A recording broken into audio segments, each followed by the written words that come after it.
Messe de Noël très suivie en Afrique du Sud, à la cathédrale de Cape Town comme dans les autres lieux de culte du pays, les Sud-Africains ont prié pour la santé de Nelson Mandela, hospitalisé à Pretoria depuis le 15 décembre. De nombreux messages de soutien venus du monde entier ont été envoyés à l'ancien président sud-africain. Madiba a reçu mardi la visite de son épouse et de sa famille. Son état de santé s'améliore selon son entourage.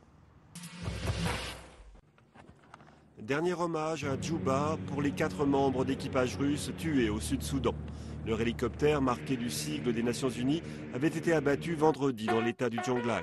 L'armée du Soudan Sud, à l'origine de cette attaque, affirme l'avoir pris pour un hélicoptère ennemi. Le secrétaire général de l'ONU a fermement condamné l'incident, rappelant que cet hélicoptère était clairement identifiable. Selon les Nations Unies, ce n'est pas la première fois que leurs avions sont pris pour cible au Soudan du Sud. Pas de trêve de Noël cette année encore au Nigeria, où une attaque a fait 6 morts lundi dans une église du nord du pays. Malgré leur appréhension, les chrétiens du Nigeria ont surmonté leur peur et rempli les églises pour fêter Noël.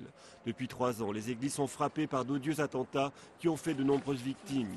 Des attentats revendiqués par la secte islamiste Boko Haram. Le pape Benoît XVI a lancé mardi un appel pour le retour de la concorde religieuse au Nigeria. Le président sénégalais s'énerve contre l'opposition et menace de s'en prendre à tous ceux qui portent atteinte par leurs propos à son image, invoquant l'article 254 du Code pénal qui sanctionne l'offense au chef de l'État. Macky Sall est passé à l'offensive mardi.